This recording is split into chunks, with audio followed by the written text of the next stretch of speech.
Welcome to episode 6 of the Business Pharmacy Live.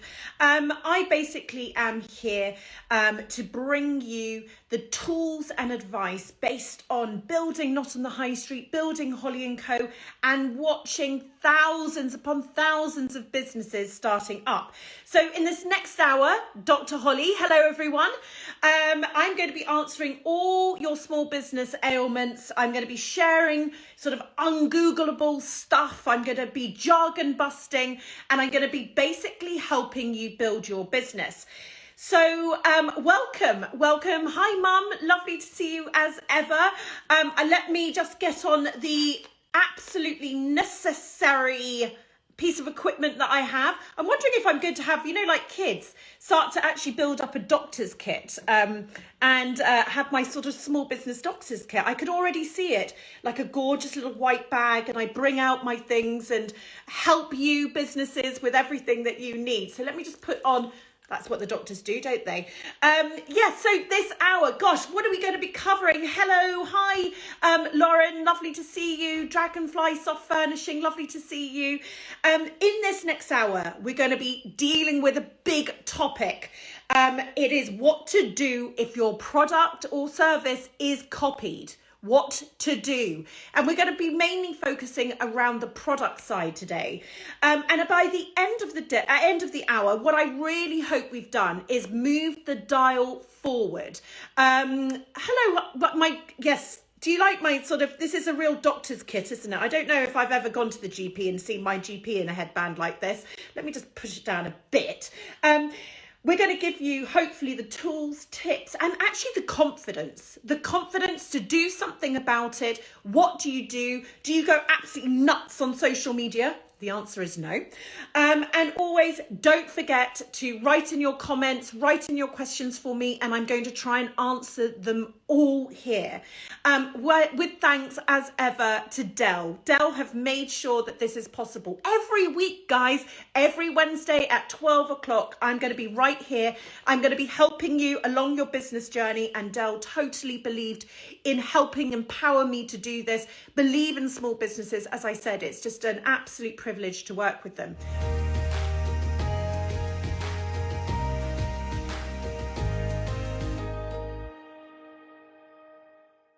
Right, so let's get stuck in to actually a few did you knows, right? So many fast fashion retailers and mass market chains basically have slightly built their businesses on co-opting or basically slightly ripping off small businesses' original ideas. Now, we know this, don't we? Asda, for instance, frequently comes under fire for recreating small business designs. Now, do we remember in 2018, dear Joe, you can listen to her podcast actually on Conversations of Inspiration, Joe from Scamp and Dude. Now, she had her iconic "A superhero has your back" slogan ripped off into a t-shirt that Asda was selling, and she actually, after so much work, so much effort, she won.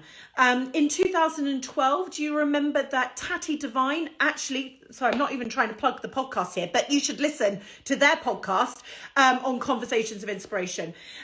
Tatty Design, basically, they have that amazing dinosaur necklace, you know the one I mean, and Claire Accessories, they actually ripped off Tatty Designs, and just this January gone by, Oliver Rubens, the iconic, she's got that gorgeous cardigan with the stripes. Now that was ripped off as well by celebrity endorsed fashion brands. Now, this is just happening all the time. And that's just really, as I said, to name a few. And I'm sure lots of you are saying lots of other areas that you basically have seen.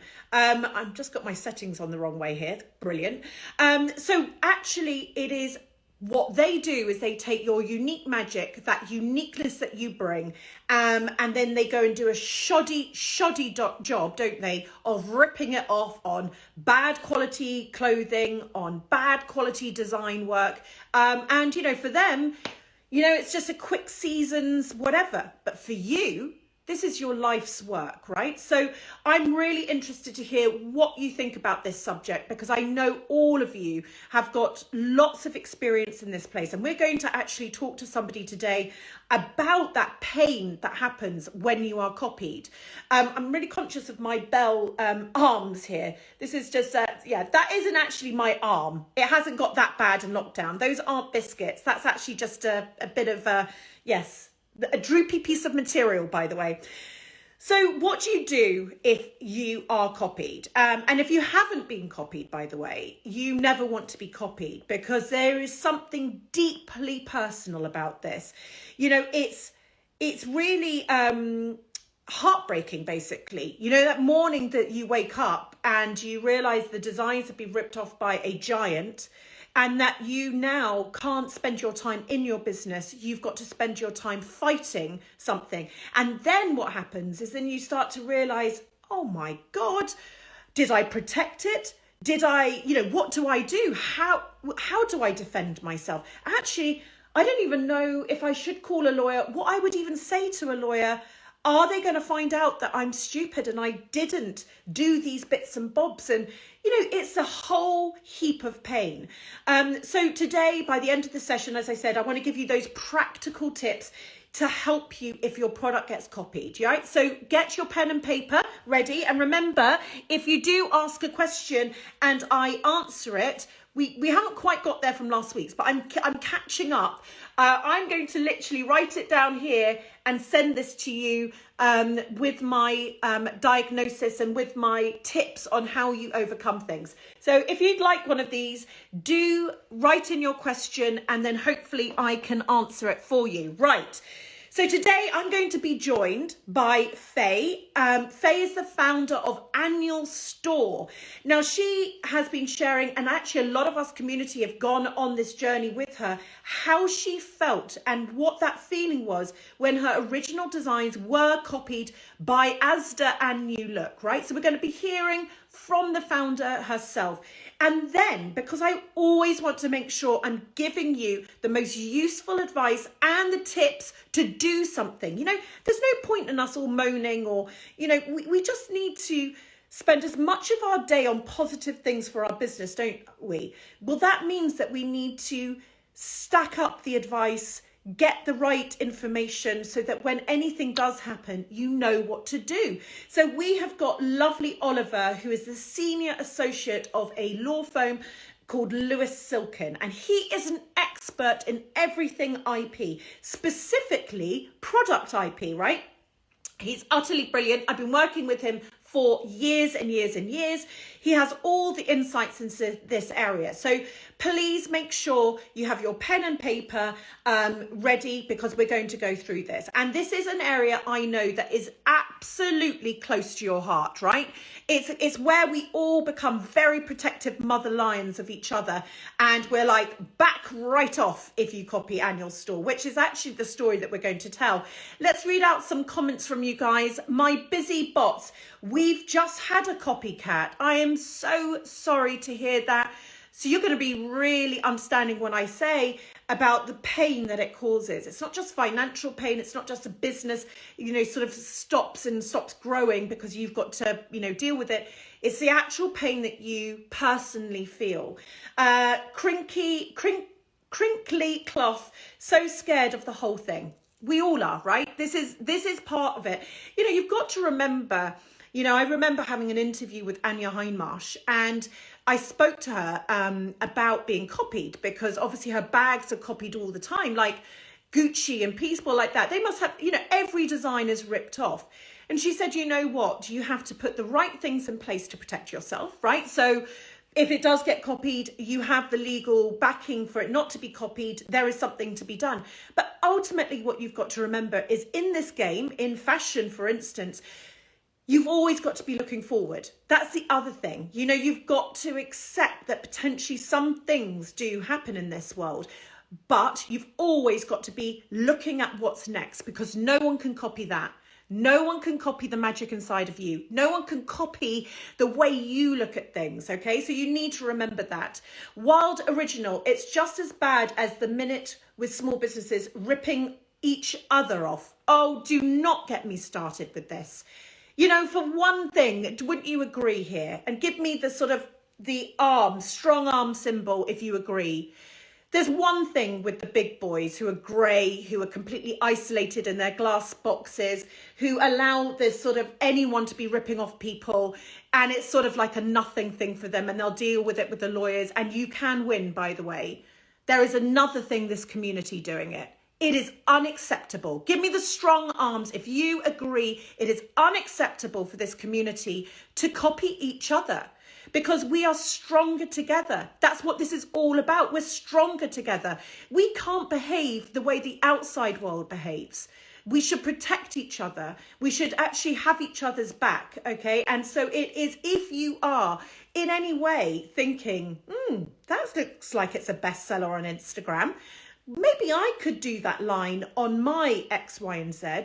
Stop yourself. You're almost cheating yourself out of your excellence, your uniqueness, okay? And so let's just say that we absolutely will not accept copying from our small business community. Sketchy Mama, it hurts so much when you see someone else's name on your designs. I just couldn't agree more. Studio Ltd, I ended up trademarking a design to reduce the amount of copying going on. It was a lengthy and expensive process, and people still choose to challenge me on it, albeit less often. Now, that is the interesting thing, Studio Ltd, less often. Because if you leave yourself completely, exposed and you have nothing to back yourself up, you're just going to repeat the same thing over and over again. Newbie Box UK. I have a new small business copying my photos, taking theirs identically to mine. It feels like, and you must all follow Faye if you haven't already. Pioneering sustainable design and a beautiful small business. Hello, Faye. Hi, how are you? I'm good. How are you?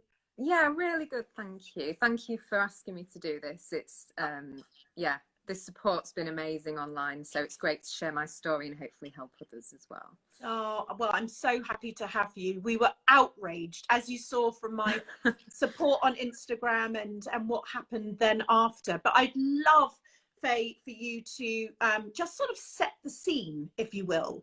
You know, it was in lockdown 1, wasn't it? You developed a very timely, clever product.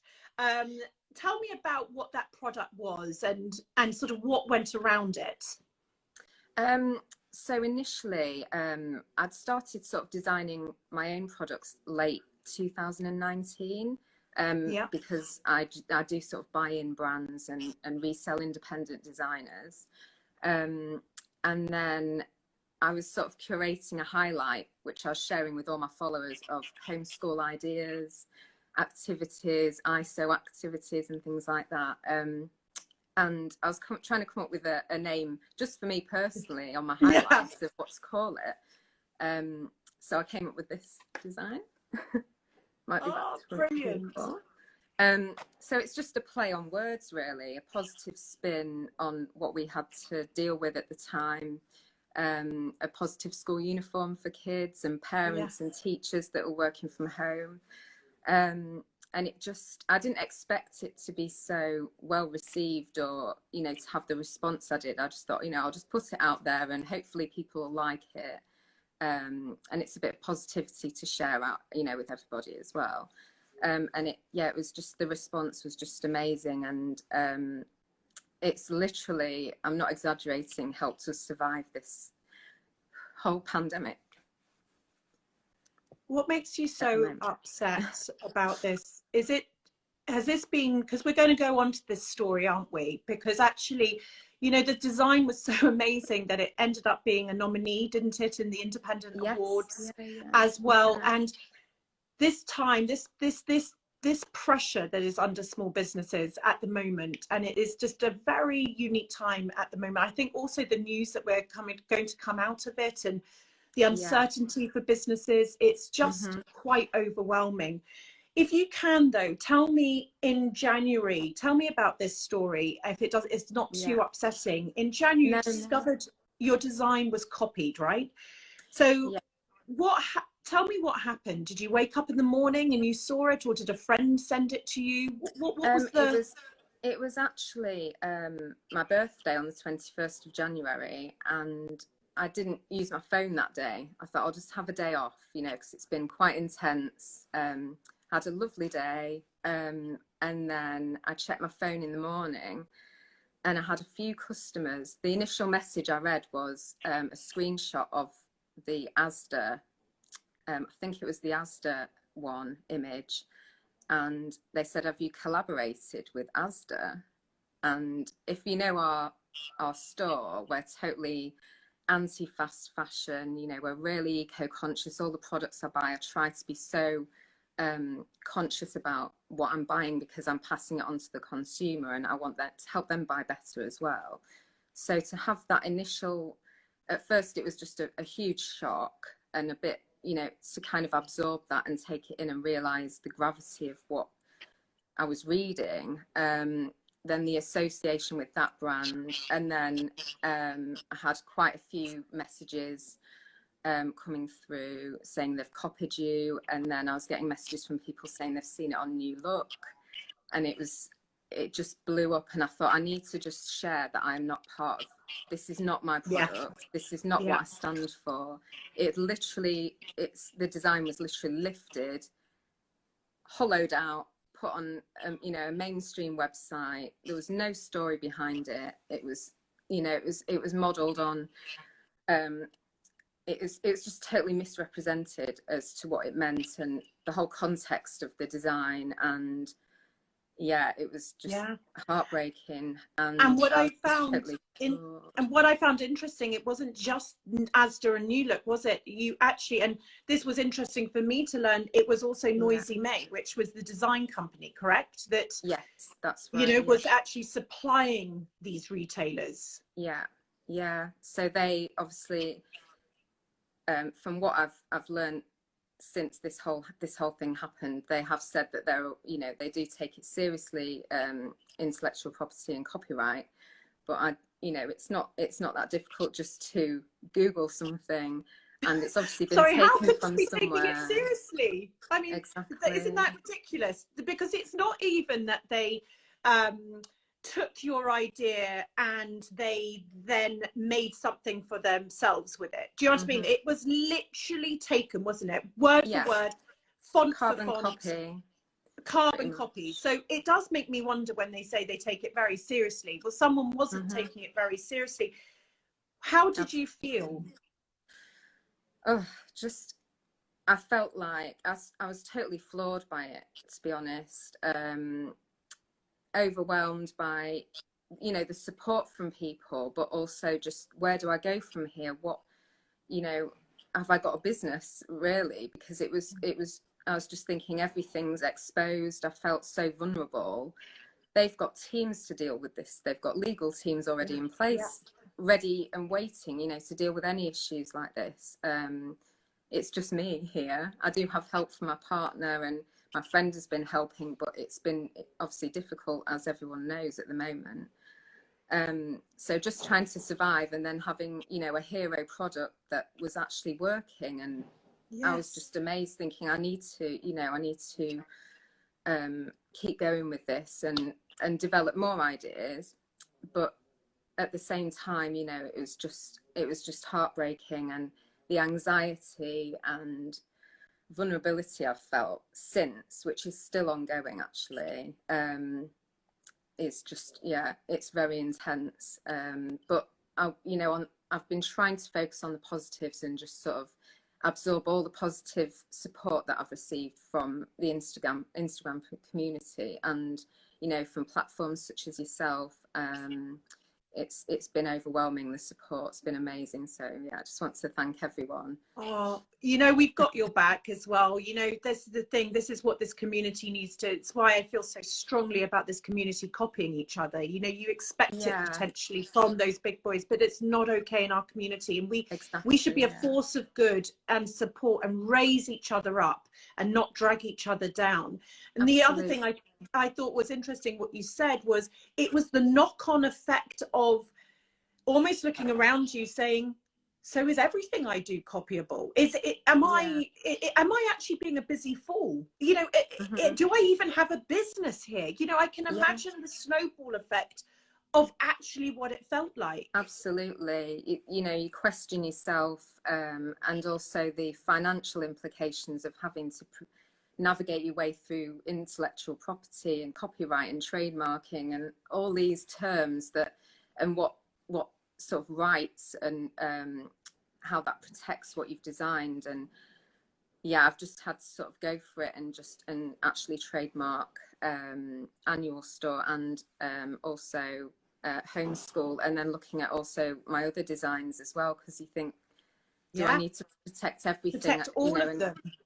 That has financial implications as well, and as a small business it's quite a scary, daunting thing to do. So tell me what you did next then. So you obviously, you know, and we're going to talk about in just in a second, you know, or even now, you know, it was that power of that community, wasn't it? It was Absolutely. That we all got behind it. You hopefully felt our love and we felt our sort of support Absolutely. Of you. But then what did you do in terms of picking up the phone? Like, and we're going to talk actually to Ollie from Lewis Silkin, who I know that you're talking to. We're going to talk to him. But tell me, did you know where to turn? Like, did you know what the terms were, or do you know what I mean? Had it crossed your mind to do this before? I mean, yes, it had. And then, you know, at the same time, which is naive of me, I'd probably admit that I didn't think that I would sort of be exploited in this way, not by such large corporations, you know, in hindsight now. But initially, you know, I was like, I need to protect this. Reading comments, amazing messages of support, people offering legal advice. So I've obviously been in touch with Ollie, who's been amazing. And he sort of advised me what I need to do. Also in terms of a small business as well. So I understand he deals with the other side of the coin with, you know, businesses that are a lot larger, such as Asda or people like that. So yeah, I mean, don't be scared to pick up the phone and talk to these people, because, you know, they have the knowledge, and knowledge is power. So, and you know what, the other thing is, you know, sometimes people do feel that. I was just talking to someone about this, that, you know, pick up the phone and say to someone, listen, I've never done this before, you're the expert. Absolutely. Tell me from the start. Like, do not be embarrassed with the lack of knowledge, because unless someone gave us a business Bible that we all swallowed at the birth of our businesses, how are we meant to know? We're genius at certain things. We're on a learning journey on certain other parts. It's okay to not know the detail of IP. That's why lawyers go to law school, and they've gone on that journey. Don't you think that we need to start to not worry about feeling silly or those sorts of things? Yeah, totally. I mean, I did feel those things. I thought, you know, why have I let this happen? Why didn't I trademark it? Why didn't I protect it? You know, you do get all these feelings, which is natural. And I felt out of my depth as well. So you think, you know, are people looking at me like I've made silly decisions and, you know, things like that. But yeah, even if it's just an email, drop people an email, just to say, you know, do you think I should be trademarking? Obviously, whether it's financially viable, whether it's cost effective for a certain design or product. So, you know, if it is a good seller, do consider it, definitely. I've got so many comments coming in. Mamas and Minis, I love reading this story. Such amazing results. Origami Est, the best t-shirts ever. Red Dot Studio, heartbreaking. Faye shows how upsetting it is and how personal it is. Bobby, Bunny and Friends, it literally made my blood run cold when I heard your story. We've got Jilly Russell Vessel Ceramics. It makes you not want to post your new designs on Instagram. You know, Absolutely. I'm so sorry for you. Yeah. The Rose Press Garden, thank you for sharing so openly and honestly. We've got Emily Design UK. Wow, so awful. Thank you for sharing this. It's such an important thing as a beginner. I hadn't even thought of this, Yeah. right? Yeah. Sarmilla London, a great saying that I came across when it happened to me a few times. If you copy me, you're already 5 steps behind.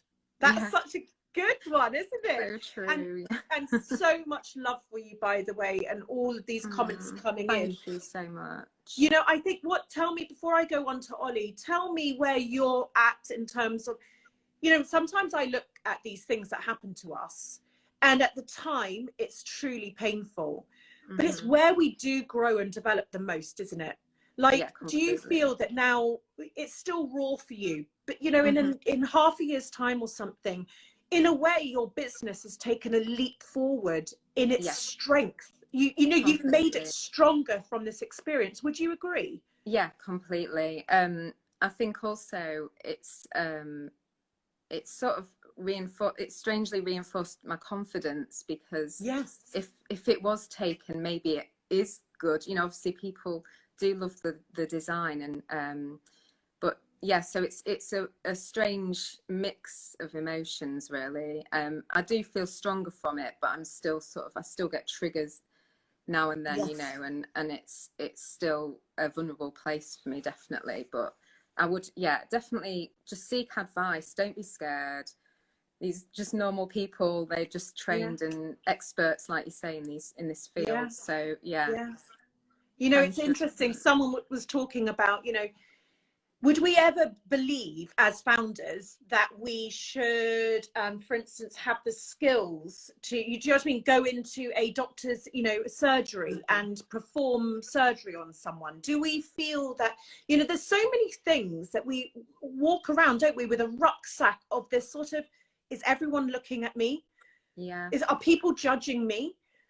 Should I have done this? Does this actually mean that I am really not a very good business person? And if we reframed our mind and actually said, no, a doctor trains for X amount of time so that he can perform that surgery. A lawyer does that. You know, an accountant takes years and years to be able to do it. And actually the advantage is I get to use all of their skills and I don't have to do that. You know, it's the way that we talk to ourselves, isn't it? Being kind to ourselves about this. And I think I'm constantly having internal dialogue, trying to sort of, you know, have words with myself and sort of reset if I'm sort of leaning towards a negative thought process. I try and sort of, you know, navigate out of that, which, especially at the moment, my business started on Instagram. It's always been on Instagram, so it's quite intense when everything is on there, whether it's positive, negative. It's hard to sort of get out of that headspace. So but you know what, ultimately you're uniquely you. You're the one that created that. It was copied, you know, being copied as a sign, do you know what I mean? Like, it was worth the copy. And the thing is that no one has your brain, no one has your spirit. And so everything that you're going to do in the future, by the way, is as good as that saying. It's not, you do not need to worry that it's this one saying and then that's it. You're going to keep going, and we're all here to follow you. We adore what you do, and you just got to keep being strong, and we've got your back. Thank you, Holly, and thank you to everyone for your support. Honestly, it means so much to me and my family. So thank you so much. Good. Well, we're now going to go over to Ollie, who you know. Oh, okay. And don't worry, we're not going to be delving into your case. We're just, but okay. Take care, my love. Lovely to see you, Faye. Thank you so much. Bye, darling. Bye. Bye. Oh my goodness, what a lovely, lovely woman. Sorry, puppy's just joined. He just likes to just I should all show you how much he's actually Chewy, how much he's actually grown. Because now that little puppy that we have, he's huge now. Look at him. He's a massive puppy. So he's 6 months old, Chewy.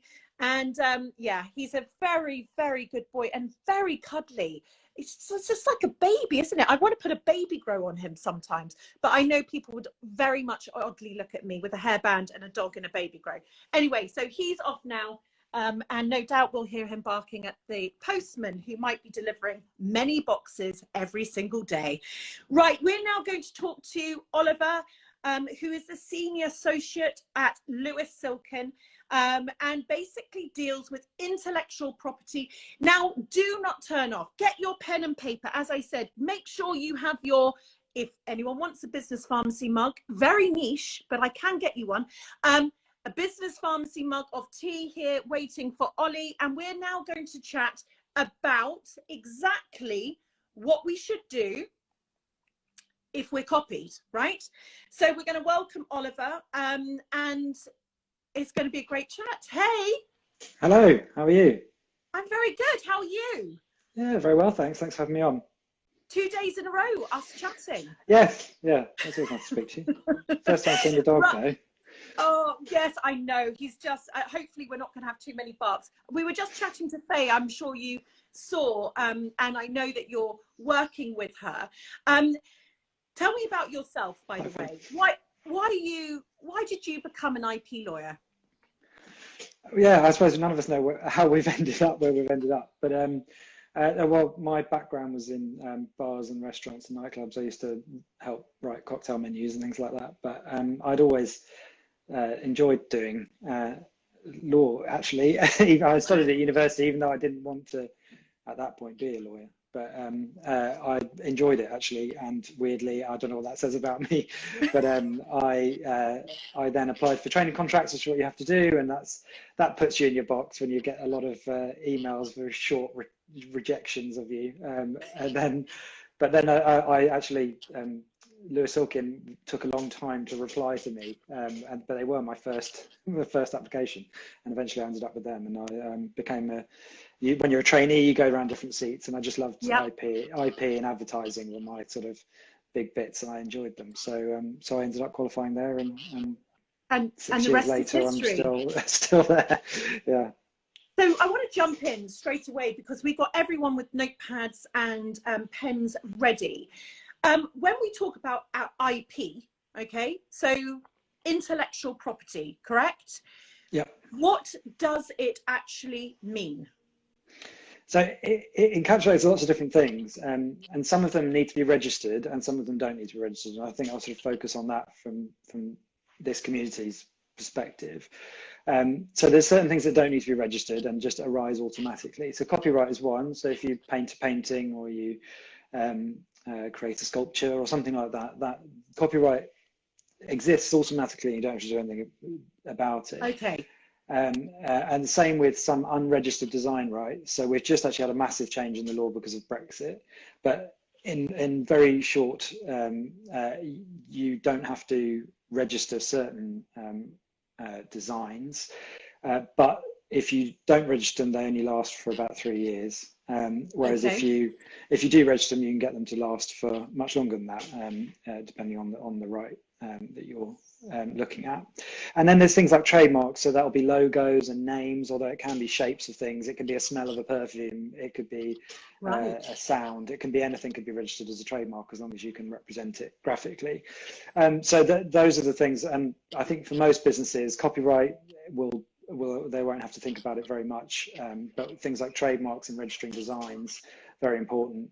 And then if you've created an invention, so this is not just an aesthetically pleasing product, or if it actually does something, it's got some inventive step to it, that can be registered as a patent. But it's very important to file that patent before you start selling it, because otherwise it's called destroying your own novelty. Basically, your patent can't be filed if you've already been talking about it before you've filed it. Before you filed it. So let me just ask you a question here. This is something that you and I speak about, and we're working on this, aren't we? But I've got this mug here, okay? And I just want to use this as a practical example, because this mug, for instance, has a design on it that we have designed, okay? And actually, this is a red that we have picked. And let's say this is the red I've picked. And let's say that I have used a special material for this mug. Now, just tell me about what makes this, so someone then now copies me, right? What are the things that I need to, as a small business, think about when I'm actually designing this mug that makes it more difficult to copy? Yeah, so the what most IP protects is creativity. So the mug, the shape of a mug, the function of a mug is obviously not protectable, Right. because it's a historic thing. It's not new. Yeah. If it did something like kept the drink warm without electricity, something like that, Yeah. that might be, that Yeah. might be inventive. But generally, the mug, just put that to the side. The things that are creative on that is it's the design of the logo, and I would say the application of the color red on the inside and the matching color on the handle. Aesthetically, that looks. I've not seen that particular design before, so I would suspect there would be some IP rights in that, particularly copyright. I also believe, I think we might have done it, that business pharmacy is registered as a trademark. It is indeed. That's right. Good. Actually, woo, community. So, So, and but that we've means registered that, this, haven't we? We've registered that because so. actually the word business pharmacy, that is unique, isn't it? In terms of those two words together. Yeah, so it's distinctive in that it doesn't describe what it does.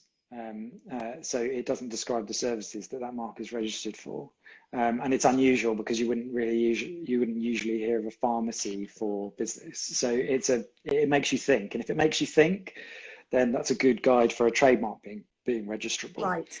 Oatly, they've recently had a case about it's like milk but made for humans.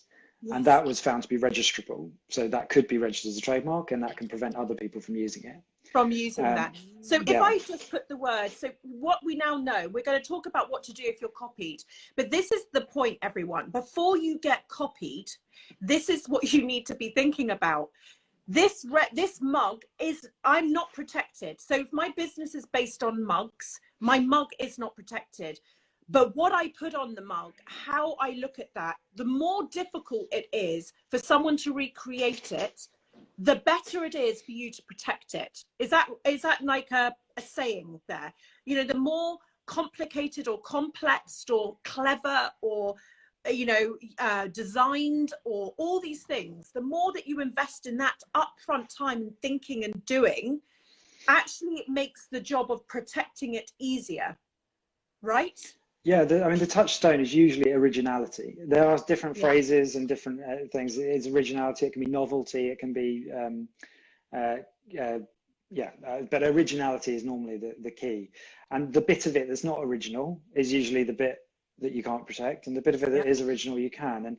And I think when you're looking at trademarks, you need to look at distinctiveness. Does it really, if someone sees that, do they think of you? Yes. There's a lot of debate over this about colours and whether a colour can be distinctive of a brand or of a particular entity. But you need to think about from a trademark perspective, when you're picking a brand name or a product name, is it distinctive? As in, if I hear that name or if I see that name, am I going to think of your product? And that's where there was a trend quite a few years ago now, of every company being called the something company. The sash company, the chair company or whatever. And that is really difficult to protect those sorts of names, although the logos can protect them, and over time they can acquire it. But if you're ever thinking about these sorts of issues, I would really recommend looking at the UK IPO, UK Intellectual Property Office website, because first of all they keep registers of trademarks. So if you're thinking of using a name, you can run that check first, and it's reasonably easy to do. So if I'm thinking of doing abracadabra and I'm going to sell mugs, then I can search for abracadabra and I can see if anyone else is doing it. And you can do it by the brilliant. Class. Actually, so, Holly&Co team, can we share a story after this with a link to what Ollie's, the link that Ollie's just mentioned there. And also, just before I ask you the next question, you know, just do remember, if you've got a heart necklace with the letter N punched into it, Ollie can't do anything to protect anyone on that, right? It's, you know, that is incredibly difficult to protect, because does anyone think of that one heart with the letter N printed into it and think of your brand name? You know, that is what you've got to think. Is what I'm designing really me? You know, is it screaming Holly&Co? Yes, it is. Well, then that's going to help Ollie, or people like Ollie, on their way to protecting you. So I want to ask the big question. Let's just break it down into maybe a few easy points for people to remember. What should you do when you've been copied? So when Faye woke up and got sent all of those notifications that someone has she collaborated with Asda, what are those first steps that you should take? I think, and you know, as Faye did, stay calm is probably the first, because it's you know, one of the things that I like about IP is that it's incredibly personal, and it's, people are very attached to it, and I think the first thing you do when you've been copied is get quite annoyed, and I think staying calm is a good thing, and then, you know, keeping evidence of it. So there are certain retailers that I might not mention who do sort of hit and run, very quick. They'll put something out. It might go in the middle aisle of a supermarket for a couple of weeks, and it's gone. And there's just, and they've moved on, and that can be very frustrating. So if you can get evidence of it, screenshots of websites is particularly handy. Evidence of the if you can get an actual product, that's helpful. But I mean, that's the morning of when it's happened. I would say you need to be thinking about this in advance as well. I don't know if that's going to be where we go to on next, but and then in terms of sort of addressing it, stay calm, get your evidence, ideally get some legal advice. And I would say that, but that's because I you know, but I do see a lot of people who've done something before getting the advice, and they might say something that's a bit unhelpful, or that, you know, it's best if you can take your time with it. And then, you know, lawyers are expensive. You know, there's no doubt about it. And it's, you know, I would say it's justified because we have a lot of costs and very expensive to be a lawyer. But you know, they are expensive, and they do use up resources, and litigating stuff should always be a last resort. If your business can't afford to do it, speak to your lawyer, because the lawyer might be able to do it on a kind of flexible payment arrangement. So, as in, you know, sort of, I'll only be paid if you get paid, kind of. You know, no win, no fee is what people will recognise. It's very difficult in IP cases because there's not normally that much of damages, but that's an option. Crowdfunding is another one I've seen starting to be used. You know, people get very, very upset when they see fellow creatives being copied, and getting crowdfunding together. Yeah, that's a great idea. Is possible, and there can be people that are helpful. You know, I've done cases before where the actual business didn't have any money, but they were lucky to be connected to someone who did. And someone who really felt for them, and funded, you know, the early stages of that litigation, which, you know, obviously incredibly generous of them, but it really did, you know, that has allowed access to justice that otherwise can be denied. How just brilliant. Because of the cost of it. So how brilliant that is, because that is exactly right. Go out. And would you say another thing is, if someone, you know, is calling people out, you know, and actually annual store, you know, calling it out. And I would say, you know, it is not about the effing and blinding on there. As you said, if you want to take this further, you need to control that, but calling them out, because actually brands don't like that, right? You know, big companies do not like that negative press. Yeah, they hate it. I mean, the one of the issues with social media is that sometimes it makes things seem like a bigger issue than they are. But when you've been the one that's copied, and you find that you tweet about it and 5 other people tweet about it, it doesn't even need to be that many. Suddenly they get a sense there's a lot of tweets, and it can apply pressure on businesses. And quite often, and I work on both sides. So I do work for retailers who are accused of copying as well, and other brands that are accused of copying. And I find that quite a lot of the time, it's not a sort of deliberate policy. Yeah. There's quite often junior buyers, very low down, and Yeah. they're under pressure to get a certain amount of stock through the door, to get a certain number of designs through. They work with someone, and they are sort of, they didn't realize they were doing it. They get alerted to it, and they take it down quite quickly. So Right. it can be quite a useful.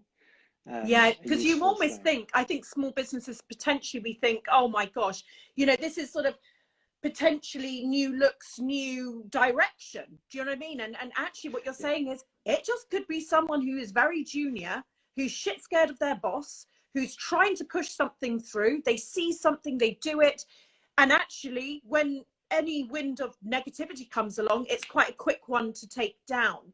But I've got loads of questions. So I'd like to just understand. So if we understand what IP is, remember everyone, we've just spoken about the mug. We understand that, you know, what we can, you know, and we'll go into this more over time. I'm building things for you guys to learn more and more and more about these things. But we all sort of understand, don't we? We need to be unique. You need to have something defendable to protect. You know, you just cannot protect something that is not unique, not creative, not you.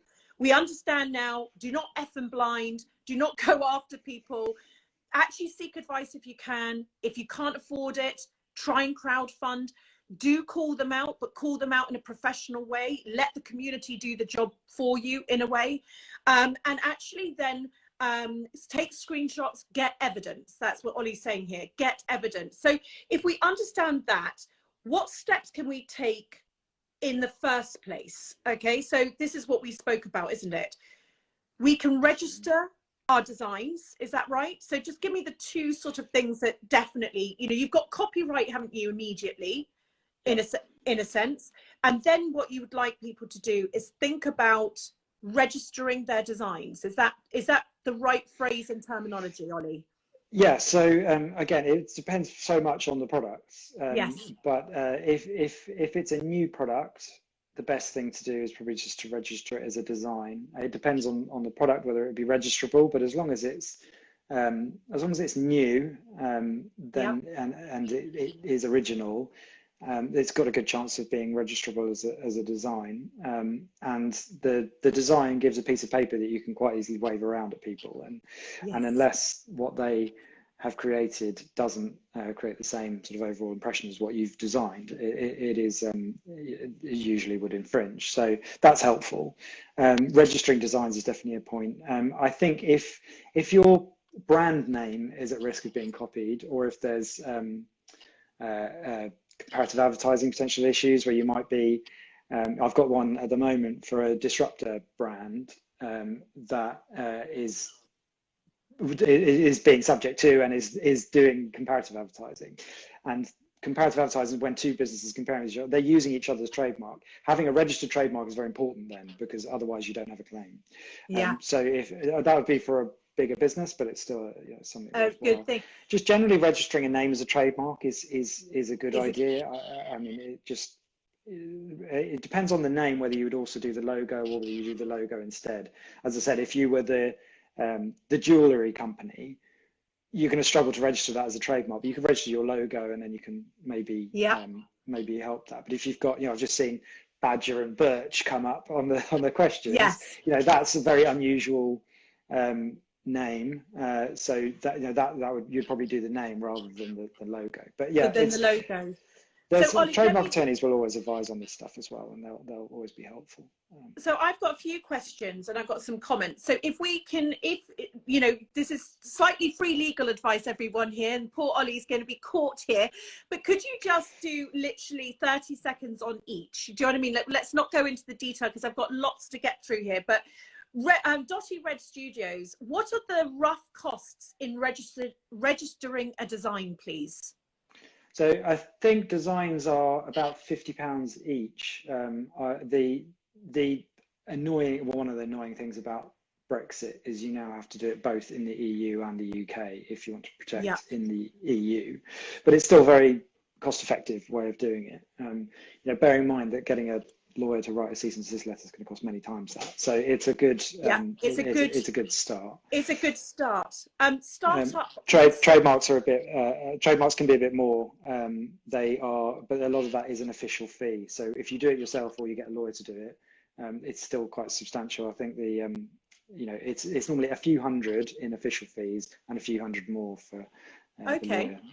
Okay, but for some businesses, you're going to be doing this a lifetime, a few £100s here and a few £100s there. It actually might be worth doing this, because if this is a business you're going to grow in for the next decade or two, it is worth getting these foundations in place. Start up with Sophie. So if someone put business pharmacy on a mug, right? So she's talking about this mug, but different font and colour, would that be classed as copying? So the same logo, but with different colour. I think. And a different font. No, a different font. Yeah, so a different font. I mean, so yes, it probably would be. Whether or not the mug itself would be a copyright work it probably wouldn't be. The logo it would. So it would depend if a substantial part of that original logo is taken. So you basically need to look at the two side by side. Has there been substantial part copied? But with that one, you would say, well, it's registered as a trademark. So it doesn't matter if these are a different font, that's going to be similar. Yes. I think it's registered as a word, but yes, even if it's registered as a logo, so you've got the similar. registering of the design, haven't you? But then if you have the trademark on top of that, then this is now starting to get into do you know what I mean? It's even stronger, correct? Yeah. So that the two side by side makes it even stronger. Yeah. There's I think it's just worth mentioning that someone's just mentioned this question. I used to do a Mythbusters session back in the pre-COVID world when we used to have people in the office, and it was about, is there 7 points of difference? And I've heard this as 5 points of difference. I've heard this as 3 points of difference. It's all a myth. There's nothing to this whole.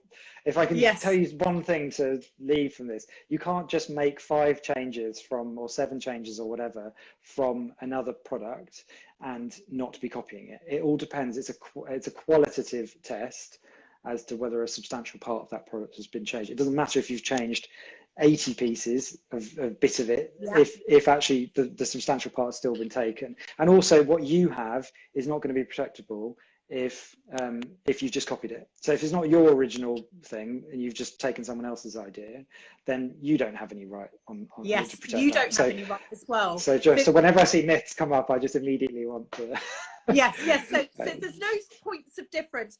I'm going to just do one other, and then I've got some comments, and then actually I've only got 6 minutes to go. I'm going to do a couple of comments. Very crafty. When I was in corporate life, I found people love to tell you how to do things if you ask for help. This should be embraced within small businesses. Why do we have to know everything? Always ask for help. I think this is great. Bra Secure. I've just recently trademarked my design and brand name. Definitely confusing, but I find IP very helpful. Brown Cow Events. It's like fighting for the best to protect your child. Absolutely. Able and the Label. You are so strong, inspiring, Faye. You have a heart of your brand, and we all know and love this, and we do. Start Up with Sophie. Wow, this is so helpful. Thank you, Oliver. Sewing at the Button Box. This is really interesting. Badger and Birch. I'm going through this myself at the moment. This is super, super helpful. And Badger and the Birch, you've already heard it from Ollie. You've got a very trademarkable name. I'm going to read out one other question here. Gilly Russell Vessel Ceramics. Registered designs in the UK before Brexit. An EU designer is now marketing mugs with a different colour, but the same design. She says she wants to keep producing them. I guess she's within her rights? No. If you were...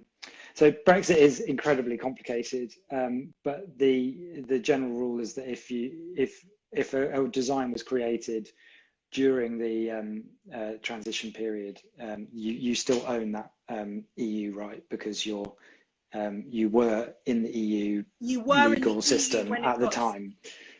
So I think there's going to be a lot of that. A lot of people thinking they can get away with stuff, but they not can't. realising that actually the EU and the UK did address this in the withdrawal agreement and the trade and cooperation agreement. Well, Gilly, that is great news there. my other life rocks, literally just a sentence, Ollie, if we may. I have a signature leopard print star trip I use above the slogan on my tops. Is it too simple, generic to protect? And would I trademark it or copyright it? So I have a signature leopard print star trip. Trip? I don't know what the trip is. I think maybe that's a, star trio. It's a print star trio I use above my slogan on my tops. Is it too simple, generic to protect? Oh, and would I trademark or copyright it? So, I mean, if you've been using it, then you have unregistered rights in it anyway. So that under passing off is what we refer to it as.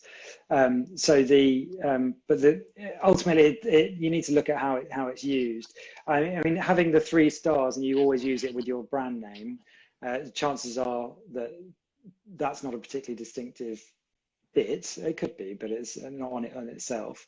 And that really the distinctive thing is the logo. If you use it on its own, I would say that's probably more trademarkable. But it is difficult, and it's very difficult to from a description of something, no, because it's you need to be able to look at it, and when you look at it, and you need to say, actually, no, that is just so. Yes, it's very unique in the way that this is. So that's fantastic advice. Ollie, I'm going to have to love you and leave you because we've got 4 minutes to go. Thank you from this community for that. And as you know, we potentially are hopefully working together on something that's going to help this community more in the future. But for now, thank you, Ollie, for all your help. Thanks for having me. Thank you. Take care. Bye. Bye. Bye. Well, isn't that interesting? You know, what we've got here is Faye's talking about, do not think that you need to swallow the business dictionary. Get out there, ask for help.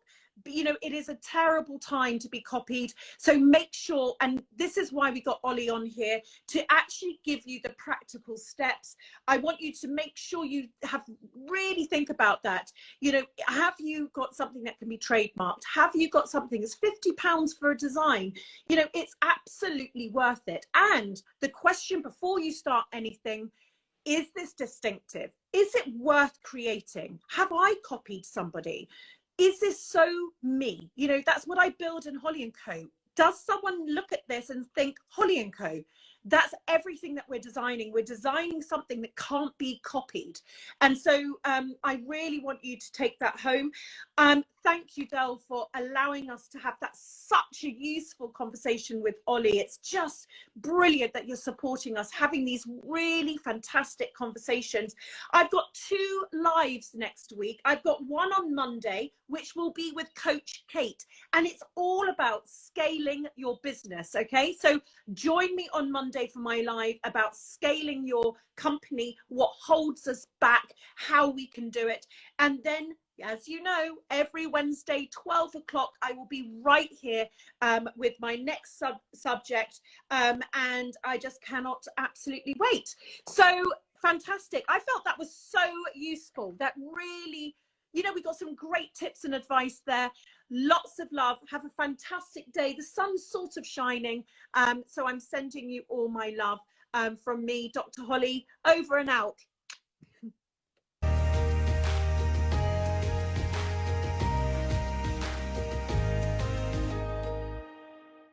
My new book, Do What You Love, Love What You Do, is available now.